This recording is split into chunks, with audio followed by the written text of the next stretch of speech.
ప్రియ దేవుని బిడ్డలారా, బైబిల్ చదవటం వినటం వల్ల మనలో విశ్వాసం పెరుగుతుంది. మన మార్గానికి త్రోవ చూపుతుంది. సమస్త జనులను శిష్యులనుగా చేయడి మత్తయి 28:19 వచనంలో దేవుని వాక్యం తెలియచేస్తోంది. తెలుగు బైబిల్స్ను ఆర్ఆర్కే మూర్తి గారు రీసెర్చ్ చేసి విశ్లేషణ చేసిన బైబిల్లోని ప్రతి అధ్యాయాలను వచనాలను వరుస క్రమంలో అనగా ఆదికాండం నుండి ప్రకటనా గ్రంథం వరకు ఇవ్వబడుతుంది. ప్రతి ఒక్కరూ ఆధ్యాత్మికంగా విశ్వాసంలో బలపడి మీ జీవితంలో ఎదుర్కొంటున్న సమస్యల నుండి విడుదల పొందండి.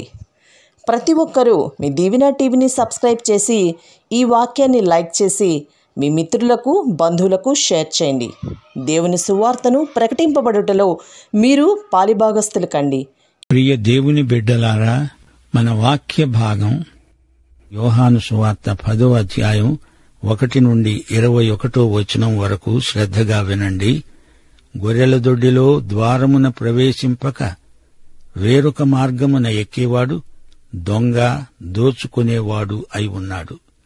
ద్వారమున ప్రవేశించేవాడు గొర్రెల కాపరి. అతనికి ద్వారపాలకుడు తలుపు తీస్తాడు. గొర్రెలు అతని స్వరం వింటాయి. అతడు తన సొంత గొర్రెలను పేరు పెట్టి పిలిచి వాటిని వెలుపలికి నడిపిస్తాడు.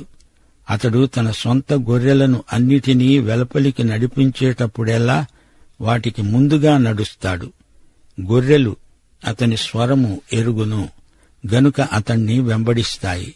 అన్యుల స్వరము అవి ఎరుగవు గనుక అన్యులను ఎంతమాత్రమూ వెంబడించక వారి వద్ద నుండి పారిపోతాయని మీతో నిశ్చయముగా చెప్తున్నాను.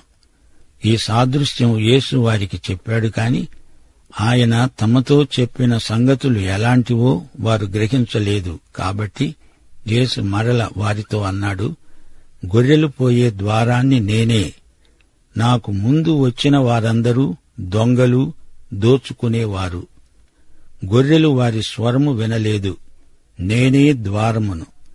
నా ద్వారా ఎవడైనా లోపల ప్రవేశించిన ఎడల వాడు రక్షించబడినవాడై లోపలికి పోతూ బయటికి వస్తూ మేత మేస్తూ ఉంటాడు.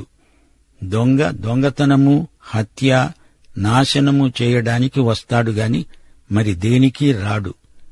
గొర్రెలకు జీవము కలగడానికి, అది సమృద్ధిగా కలగడానికే నేను వచ్చాను. యేసు మంచి కాపరి. యేసు దేవుని అవతారం. ఆయన మానవుడై మానవతకు పరిచర్య చేసిన మహాసేవకుడు. ఆయన దేవునితో సమానుడైన మెస్సియా, క్రీస్తు. 10వ అధ్యాయంలో యేసు వ్యక్తిత్వం వర్ణించబడింది. పాలస్తీనాలో గొర్రెల దొడ్డి సర్వసాధారణమైన చిరపరిచితమైన దృశ్యం. ఆయా కాపరులు గొర్రెలను పగలంతా మేపి రాత్రికి తమ గొర్రెలను దొడ్డిలోకి తోలుతారు. ఆ గొర్రెలను రాత్రంతా ద్వారపాలకుడికి అప్పగిస్తారు. కాపరులు తమ తమ ఇండ్లకు పోయి రాత్రంతా విశ్రాంతి తీసుకుంటారు. తెల్లవారగానే కాపరులు దొడ్డి దగ్గరికి వస్తారు.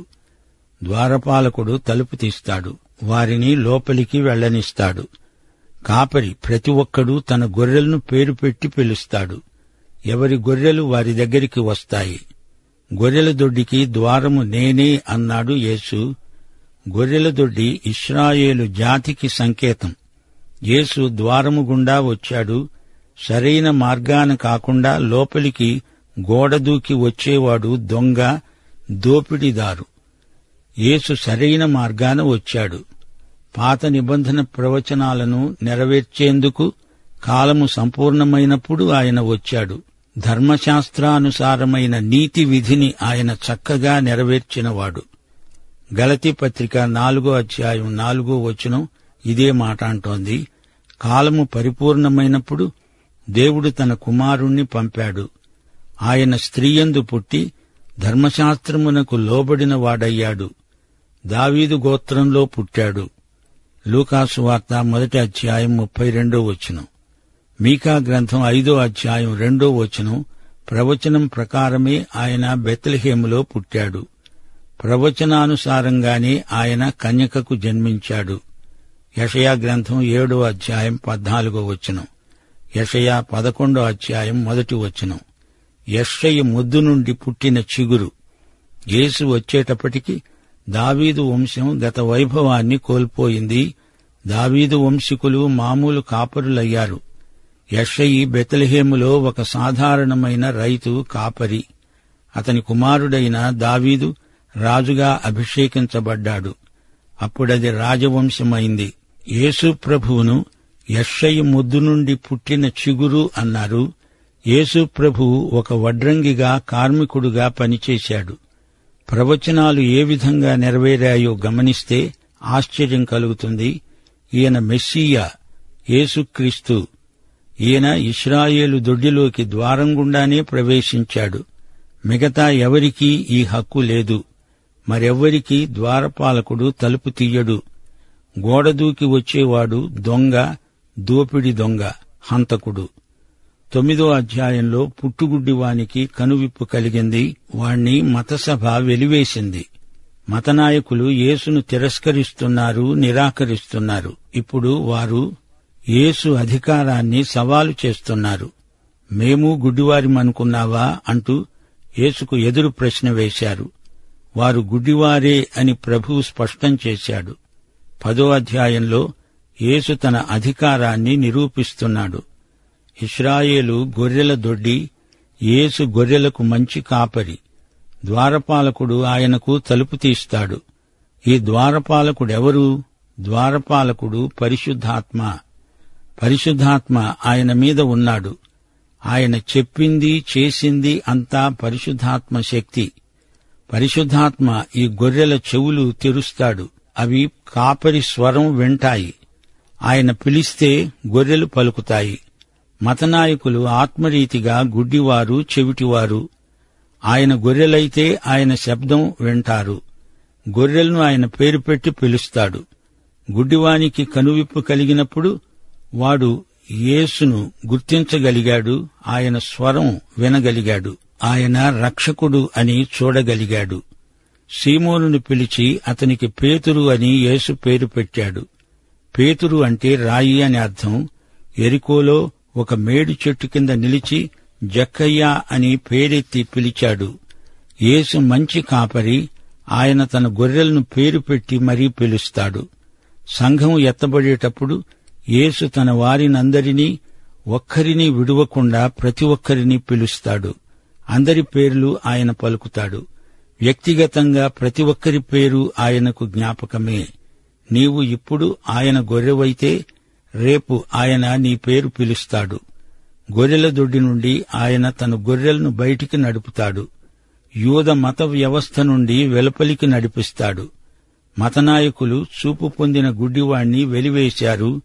యేసు ఆ గొర్రెను దొడ్డిలో నుండి తన మందలోకి చేర్చుకున్నాడు.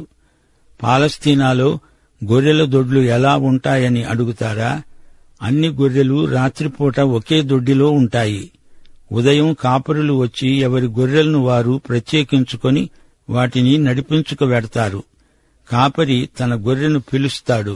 వెంటనే గొర్రె తన కాపరి దగ్గరికి వచ్చేస్తుంది. అతణ్ణి వెంబడిస్తుంది. గొర్రెలు తమ కాపరి స్వరం గుర్తుపడతాయి. మందకు ఒకే కాపరి, గాని దొడ్డిలో రకరకాల గొర్రెలు కలగాపులగంగా ఉంటాయి. వాక్యం ప్రజలు వింటున్నారంటే యేసు తన గొర్రెలను పిలుస్తున్నాడని అర్థం. ద్వారపాలకుడు పరిశుద్ధాత్మ. ఆయనే తలుపు తెరుస్తాడు. అప్పుడు గొర్రెలు వింటాయి. ధర్మశాస్త్రపు కాడి కింద ఉన్న వారిని బయటికి పిలుస్తున్నాడు యేసు. కొన్ని సంఘాలలో గొర్రెలకు సరైన మేత లేదు. యేసు వారిని పచ్చిక బయళ్లకు నడిపిస్తాడు, సేద తీరుస్తాడు. గొర్రెలను దొంగ కాపరులు ఎక్కువ కాలం మోసం చెయ్యలేరు. అవి తమ స్వంత కాపరినే వెంబడిస్తాయి. నా గొర్రెలు నా స్వరం గుర్తుపడతాయి అన్నాడు ప్రభువు. కొన్ని గొర్రెలు వినవు. ఎందుకని వినవు? అవి ఆయన గొర్రెలు కావు గనక. దేవుని వాక్యం ఎవరు శ్రద్ధాసక్తులతో వింటారో వారే యేసు గొర్రెలు. యోహాను సువార్తలో ఉపమానాలుండవు, సాదృశ్యాలున్నాయి. యోహాను సువార్త 8వ అధ్యాయం 12వ వచనంలో నేను లోకమునకు వెలుగును అన్నాడు ప్రభువు. ఇది సాదృశ్యం. యోహాను సువార్త 6వ అధ్యాయం 35వ వచనంలో నేను జీవాహారమును అన్నాడు యేసు. ఇది సాదృశ్యమే. నేను గొర్రెలకు మంచి కాపరిని అనే సాదృశ్యం వారికి అర్థం కాలేదు. కారణం, వారి కండ్లు చెవులు తెరువబడలేదు. మత్తయి సువార్త 13:9 ప్రభు అన్నాడు, చెవులు గలవాడు వినుగాక. వినటం మటుకు వింటారు గాని ఇది దేవుని వాక్యం అనే అవగాహనతో వినరు. మత్తయి సువార్త 13:14 వారు చూడడం మటుకు చూస్తారు గాని ఎంతమాత్రమూ తెలుసుకొనరు. వారి హృదయము కొవ్వింది, వారి చెవులు వినటానికి మందమైనవి, వారు తమ కన్నులు మూసుకున్నారు. ప్రభు అంటున్నాడు, నేనే ద్వారమును. ఇశ్రాయేలు జాతిలో నుండి వచ్చేవారికి యేసే ద్వారం. యూద మతాధికారులు గుడ్డివారు చూపు పొందినందుకు ఆ వ్యక్తిని వెలివేస్తే ప్రభు అంటున్నాడు, నా ద్వారా దేవుని దగ్గరికి రాగలవు. దొడ్డిలో నుండి అతడు యేసు మందలోకి వస్తున్నాడు. దానికి యేసే మార్గం. యోహాను సువార్త 15 కూడా ప్రభువు ఇదే సత్యాన్ని బోధించాడు. నేనే నిజమైన ద్రాక్షవల్లిని, మీరు తీగెలు. ద్రాక్షవల్లి అంటే ఇశ్రాయేలు జాతి. ఇక మీదట జాతీయ సంబంధం కాదు, క్రీస్తు ద్వారా దేవునితో సంబంధం. యేసు ద్రాక్షవల్లిలో, మీరు కొమ్మలై ఉండాలి. క్రీస్తుకు మనకు ఉండాల్సిన సంబంధం ఇదే. కొమ్మలు ద్రాక్షవల్లిలో భాగమై ఉండాలి. యూదా మత వ్యవస్థ నుండి, ధర్మశాస్త్ర సంబంధమైన ఆచారాల నుండి వారు రావాలి. వారు యేసుకు గొర్రెలు. యేసు ద్రాక్షవల్లి, వీరు కొమ్మలు. నేనే ద్వారమును అని ప్రభువు స్పష్టంగా చెబుతున్నాడు. యేసు పునరుత్థానుడైన తరువాత పరిసయ్యులలో కొందరు యేసుకు శిష్యులయ్యారు. యేసే ద్వారం, యేసే మార్గం, ఆయనే ఏకైక మార్గం. మనకు సమృద్ధి జీవమివ్వటానికే ఈ లోకానికి ఆయన వచ్చాడు. దొంగ ద్వారమున ప్రవేశించడు, దొంగదారిన వస్తాడు, గోడ దూకి వస్తాడు. దొంగ చంపుతాడు, నాశనం చేస్తాడు. సంఘము కాని, మత సంబంధమైన ఏ వ్యవస్థ కాని సరైన విధానంలో పనిచేయకపోతే అట్టి వ్యవస్థ వల్ల అమాయకులు మోసపోతారు. నిర్మాణాత్మకమైన సేవ కాకపోతే అది వినాశనాత్మకమవుతుంది. స్వార్థపరులైన నాయకులు సరైన దారిన వచ్చినవారు కారు, గోడదూకి వచ్చినవారు. మంచి కాపరి పాపులను రక్షించడానికి తన ప్రాణం పెట్టడానికి వచ్చాడు. మనకు సమృద్ధి జీవం ప్రసాదించడానికి ఆయన వచ్చాడు. గొర్రెల దొడ్డికి ద్వారం. గొర్రెల దొడ్డి అంటే ఇశ్రాయేలు జాతి. యూద మత వ్యవస్థలో నుండి, ధర్మశాస్త్రం క్రింది నుండి తన గొర్రెలను వెలుపలికి నడిపించే కాపరి యేసే. గొర్రెలకు యేసే ద్వారం. 7 యూదా మతం నుండి వచ్చే గొర్రెలకు యేసే మార్గం. చూపు వచ్చిన గుడ్డివాణ్ణి చూడండి. మతం వాణ్ణి బహిష్కరించినప్పుడు యేసే వానికి ద్వారమైనాడు. ఆయన ద్వారా దొడ్డి నుండి వచ్చి తిరిగి ఆయన ద్వారానే మందలోకి ప్రవేశించాడు. ఇశ్రాయేలు దొడ్డి, సంఘం మంద. అపొస్తల కార్యములు 2:40 మూర్ఖులైన ఈ తరము వారికి వేరై రక్షణ పొందండి. యేసే ద్వారం అన్నప్పుడు ఆయన ఇశ్రాయేలు జాతికే కాదు, అన్య ప్రజలకు కూడా ద్వారమే. 9 నా ద్వారా ఎవడైనా ప్రవేశించిన ఎడల వాడు రక్షించబడతాడు. ఆయన రక్షణకు ఏకైక ద్వారం. యేసుక్రీస్తునందు దేవుని బిడ్డల ఆశీర్వాదం ఎంతో గొప్పది. గొర్రెలు వస్తూ పోతూ సమృద్ధిగా మేత మేస్తారు. సమృద్ధి జీవం.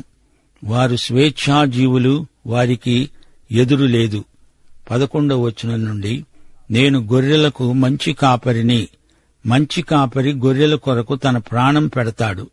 జీతగాడు గొర్రెల కాపరి కాడు గనుక గొర్రెలు తనవి కానందున తోడేలు రావడము చూచి గొర్రెలను విడిచిపెట్టి పారిపోతాడు.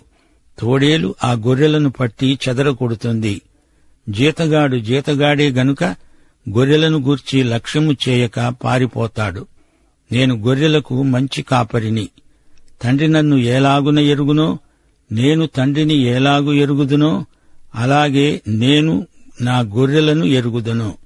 నా గొర్రెలు నన్ను ఎరుగును. నా గొర్రెల కొరకు నా ప్రాణం పెడుతున్నాను. ఈ దొడ్డివి కాని వేరే గొర్రెలు నాకు కలవు. వాటిని కూడా నేను తోడుకొని రావాలి.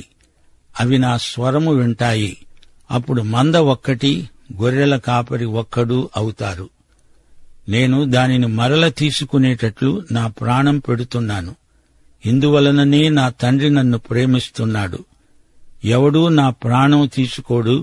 నా అంతట నేనే దాన్ని పెడుతున్నాను. దాన్ని పెట్టడానికి నాకు అధికారము కలదు. దానిని తిరిగి తీసుకోవడానికి నాకు అధికారము కలదు. నా తండ్రి వలన ఈ ఆజ్ఞను పొందాను. ఈ మాటలను బట్టి యూదులలో మరల భేదం పుట్టింది. వారిలో అనేకులన్నారు, వాడు దయ్యం పట్టినవాడు, వెర్రివాడు. వాని మాట ఎందుకు వింటున్నారు? మరికొందరన్నారు, ఇవి దయ్యము పట్టిన వాని మాటలు కావు. దయ్యము గుడ్డివాని కన్నులు తెరవగలదా? యేసు గొర్రెల దొడ్డికి ద్వారం. యేసే గొర్రెలకు కాపరి. ఈ రెండూ ఆయనేనా? ఇది ఎలా సాధ్యం? గొర్రెల దొడ్డికి తలుపులు తాళాలు ఉండవు. ద్వారపాలకుడే ద్వారానికి అడ్డంగా పడుకుంటాడు. అతడే ఆ విధంగా ద్వారమవుతాడు. యేసే మంచి కాపరి, ఆయనే ద్వారం అంటే అర్థమిదే. కాపరి ద్వారమై కాపుదల అవుతున్నాడు. నిత్యజీవ ద్వారం యేసే. తన గొర్రెలను అహర్నిశలు ఆయన కాపాడుతూ ఉంటాడు. యేసు గొర్రెపిల్ల, దేవుని గొర్రెపిల్ల. తిరిగి యేసే కాపరి. గొర్రెపిల్ల, కాపరి ఈ రెండూ ఒకడే ఎలా కాగలడు? ఇది గొప్ప మర్మం. యేసు లోకపాపమును మోసికొని పోయే దేవుని గొర్రెపిల్ల. యోహాను సువార్త 1వ అధ్యాయం 29వ వచనం.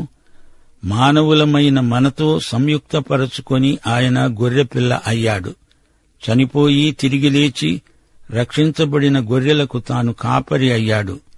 గొర్రెపిల్లగా యేసు తన మానవతను మనకు చూపాడు. కాపరిగా తన దేవత్వాన్ని మనకు కనపరిచాడు. మనలను రక్షించడానికి యేసుక్రీస్తే సమర్థుడు. సంఘమే కాపరి యొక్క మంద. ఈ మందకు యేసు మంచి కాపరి. 11వ వచనం. మంచి కాపరి తన గొర్రెల కొరకు ప్రాణం పెడతాడు. ఆయన గొప్ప కాపరి. హెబ్రీ పత్రిక 13వ అధ్యాయం 20వ వచనంలోని ఆశీర్వచనం. గొర్రెల గొప్ప కాపరి అయిన యేసు అనే ప్రభువు. యేసు ఈ రోజున గొర్రెలకు గొప్ప కాపరి. 23వ కీర్తన. యెహోవా నా కాపరి, గొప్ప కాపరి. యేసు ప్రధాన కాపరి. 1 పేతురు 5వ అధ్యాయం 4వ వచనం. ప్రధాన కాపరి ప్రత్యక్షమైనప్పుడు మీరు వాడబారని మహిమ కిరీటము పొందుతారు. చనిపోయిన యేసు మంచి కాపరి. పునరుత్థానుడైన యేసు గొప్ప కాపరి. తిరిగి రానై ఉన్న యేసు ప్రధాన కాపరి. 22వ కీర్తనలో మంచి కాపరి, 23వ కీర్తనలో గొప్ప కాపరి, 24వ కీర్తనలో ప్రధాన కాపరి. ఆయనే ఈ మూడు. దేవునికి స్తోత్రం. జీతగాడు గొర్రెలను లక్ష్యం చెయ్యడు.